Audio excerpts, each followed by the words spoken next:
안녕하세요 여러분. 저는 소피아예요. 만나서 반가워요. Hello everyone. Welcome back to my channel. This is Sophia Sultana, and if you are new to my channel, then my channel is all about Korean culture and my lifestyle in Korea. So today's video will be very different from my previous video because today's video is going to be a collaboration video with Gitanjali. Gitanjali and I decided to make a collaboration video because we both are K influencers, and this is also a mission task from the K influencer team that we need to make a collaboration video with our fellow K influencers. So today we decided to make this video, and this video is going to be a question answer video. So Gitanjali, who is right now living in India, will ask some questions out of curiosity about Korea to me, and I'm going to answer all those questions to suffice her curiosities. So this video is going to be a very good video. So without wasting any much time, let's get into the video.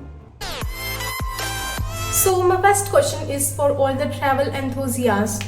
As you know, Sophia, in India, foreign tourists are often charged extra price for everything in India. Do this kind of thing happen in South Korea also? Okay, so honestly speaking, I never felt this kind of things in Korea, that the Indians will be charged more than the Koreans for buying something. I never felt that because I never experienced it while living in Pohang.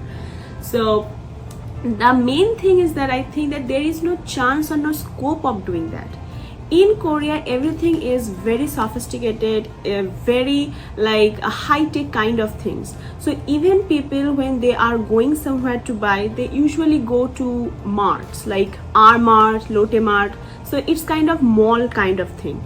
So when you go there, and you try to buy something, the prices are already labeled in it. So there are no scope that anybody can fool you or can charge you extra for buying anything. And in India, what we do, we naturally or usually don't go to malls for buy everything. We usually prefer to go to local markets for buying fish, for buying vegetables. So in that case, we have to only trust the person who is selling those things, right? So if that person is genuine, he will not differentiate between the foreigners or the Indians. But if he is not that kind of person, and he is not a good person, you know what I mean to say. So in that case, maybe he will charge the foreigners because foreigners don't know the local rates of those fishes or those vegetables. So there in India there is a scope of cheating, but in Korea there is no such scope. So I never felt this kind of discrimination between the Indians or the Koreans for buying something, or they usually charge more for Indians. I never felt that. Even I have visited so many places in Pohang. So even if you go for a park, or if you go for a museum or any tourist spot, the information box has already written all the details about the fees, about other things. So there are no scope of charging extra to any foreigner, or there is discrimination like that. So I never felt that. Korea is a place with high beauty standard, and people have habit to stare at person who looks different from them. So being an Indian, have you ever felt that you are being judged by Koreans, and what is their behavior towards you? In simple words, are Korean racist or not? Okay, so on this question, I like to mention something that in every country, whether it's India, Korea, or any country in the world, there are two kinds of people. Some people are educated and they are very welcoming, they are very open-hearted, open-minded, and some people, they are not so educated. They don't like other people, no matter how much they are good to them. Okay, so it depends on the person with whom you interact. So I personally never interacted with those kinds of people who judge you. I always interacted with those kind of people who welcome you, who thought that you are a foreigner and they are representative of their country. So if they behave well with you, it is a good sign. You know, the foreigner will think, no, Korea is good and Korea is welcoming. So it depends on the mentality of the people you are interacting with. And also, while I was walking through the road, I never felt that, because Koreans are very, you know, focused on what they do. They are very what should I say, they mind their own business. Okay, even if you are wearing your salwar, or you are wearing, you may have your independent sense of fashion, so they will never judge you. Okay, I never felt it. In my eyes, I have never seen this kind of discrimination or this kind of racist kind of vibes. I never felt that. And another thing is that it's very obvious, it's very human psychology, that if you see something different, your eyes attract to it. Okay, so it's normal thing, like I'm walking through the road and some Koreans are coming, so they will just look at me and they will just go and do their work. So it's like that. So they never say any abusive words or any racist kind of words to me, or shown some kind of facial expressions or behaviors like that. Never. I never experienced it. In fact, instead of that, the Korean peoples used to give me a lot of compliments that you look so beautiful, your eyes are so pretty. In fact, I have worn hanbok and went to the Armat for my more upcoming videos, for the reaction videos of Koreans, and you will definitely see that in those videos the Koreans are so welcoming. They are reacting in a good manner, they are complimenting you. So I felt the good things. I never experienced this kind of racism with me. So the next question is very important, and I think this is the first thing that anyone checks before going to any other country. What are the jobs or employment opportunity in South Korea? Can Indian gets mainstream jobs over there? Like in Korean drama, people from India, Bangladesh and Pakistan are often portrayed as migrant worker. So how much this is true? Yes, this aspect is very important, and it is true that it's very difficult in Korea to find a mainstream job, because you know, when you come to any country and you are searching for a job, then the main thing is you have to communicate with your customers, or you have to communicate with your employees. So if you know their language, then only it will be easier for you to get a mainstream job. Okay, otherwise it's very difficult to get a permanent mainstream job in Korea if you are a foreigner. And that is because Koreans are very conservative about their language. They are very proud of their language. And not only that, you may have seen BTS concerts and all those things, that BTS right now they have gone to US and they have sang it in their own native language. They even talk in their own native language in front of the whole world. So they are very proud of their language. They don't think that English is the only language of communication. So they try to preserve their language. Okay, they don't want to compromise with it. So they always try to find those workers, like even if they are international, so those kind of international workers who know their language. So they prefer them. So if you know their language, it will be very easier for you to get a mainstream job over here. And if you don't, then you have to struggle a lot. Also, there is some rules in here that even if you come here for doing a PhD, then you must learn their language for 1 year, and then you will start your PhD work. So why is that? So that's because it will be easier for that person to communicate with his guide, to communicate with his fellow workers. So for that reason, language is the main barrier here. When you are coming to any country, so the language is the foremost barrier. So if you can overcome it, then you can get any kind of jobs. Tell me something about Korean food. Does it suit your taste? And as I am pure vegetarian, so can I survive in Korea, or I need to struggle hard for Yes, that? you definitely need to struggle for that, because Korea is all about makeup, music and meat. So in Korea, meat is something that they prefer the most. They don't like vegetables that much. I mean, they like vegetables. They will give you vegetables as side dishes, but the main course, they always prefer meat.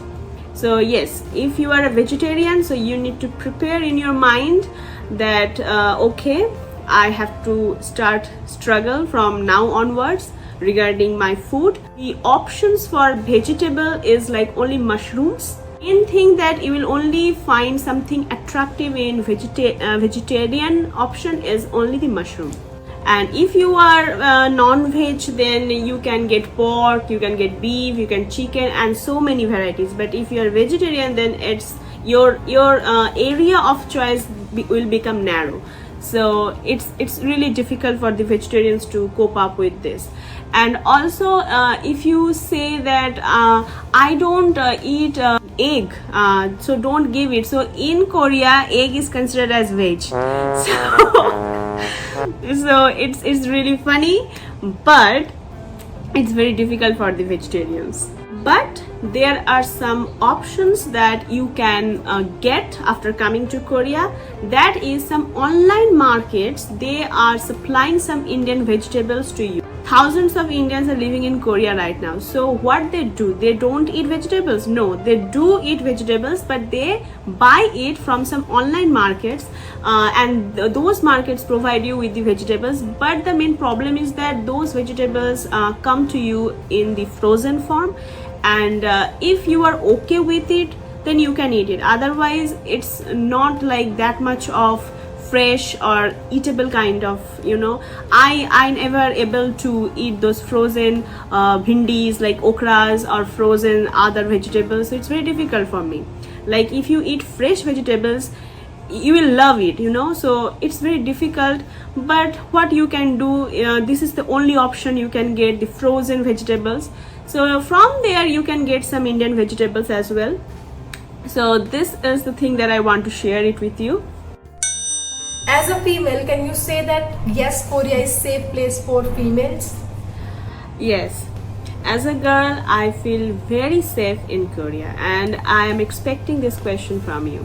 And it's true that in Korea you can go anywhere at night and with full safety. I myself has gone to the park for doing exercises. In one of my videos I have shared those clips. So I used to go there after 9 p.m. So you can imagine that if a girl in India wish to go to a gym or for doing exercise after 9 p.m. at night, how the people will judge her, and she will not feel safe. Okay, but here it's very common thing, and I can say it with my own experience because I myself has gone to Seoul. I have made that journey from Pohang to Seoul all alone at night. So it was a very good experience for me, that even if you are a girl and you want to make a solo travel, a solo journey, you are welcome. You can do that without any hindrance, without any fear. You can really enjoy the freedom, the actual meaning of freedom. You can actually enjoy that freedom in Korea. So yes, Korea is very safe for girls. What is the cost of living in Korea? Is it cheaper to live in India or is it cheaper to live in Korea? Okay, so Korea is very expensive as compared to India. It is not at all cheap. Staying in India, living in India is much cheaper than Korea, because when you go to buy a bottle of water, it costs like 1,000 to 1,200 won. So you can imagine that just a bottle of water costs you more than 100 rupees in Indian currency. So, and in India we can get such a bottle in just 10 rupees. So obviously Korea is very much expensive than India. And not only that, even if you go to buy some vegetables from mall, even a pack of like this kind of chili, it will cost you like more than 200 rupees. Can you imagine? So when we go for buying chilies in India in a local market, it will cost you not more than 15 rupees. And we are buying those chilies in Korea for like 200 rupees. So you can imagine that how costly Korea is. How do you feel when you encounter any Indian in South Korea, and does it feel home? Yes. At that very moment, I feel very nostalgic, to be honest. I feel like I am seeing someone of my own country. I'm seeing my own people, and automatically a smile comes into my face. And I used to greet them like by nodding like this, or by waving like this, or just keep smiling. So it's a very a nostalgic moment that you are seeing your own people in a foreign country. It's a very happy moment, and I think everybody feels the things in the same way, and for that reason they want to allot some time for our own community people. Like I live in Pohang and my husband works in Postek. So in Postek there is an Indian community, or more specifically a Bengali community. So the rules of those Bengali community is like that every Saturday all the Bengalis has to come in that room and have to arrange for a party, an event. Like all of them just work together, cutting the vegetables and making those delicious Bengali dishes, and exchanging their ideas and gossiping and all those things. Fun moments was there also. So that moment is like we are still in India, we are not in Korea. So I used to go there every Saturday and enjoy those meals, enjoy those vibes, those happiness. So it's a relief. That time it's like a relief for me, like I'm still in India. So yes, whenever we see Indians around us, obviously it's our human nature that we will feel happy, and I really feel happy. Like in India, there are Korean communities in Delhi NCR region and Tamil Nadu. So does Korea also have something like Indian community in Korea? Yes, definitely. In Korea, there is an Indian embassy in Korea, in Seoul, and if the Indians living in Korea face any kind of problem, they can directly contact the embassy in Seoul through mail or by going there in person. And not only that, if you feel that this is a very difficult task to go every time to embassy for solving a problem, there are other options to you as well.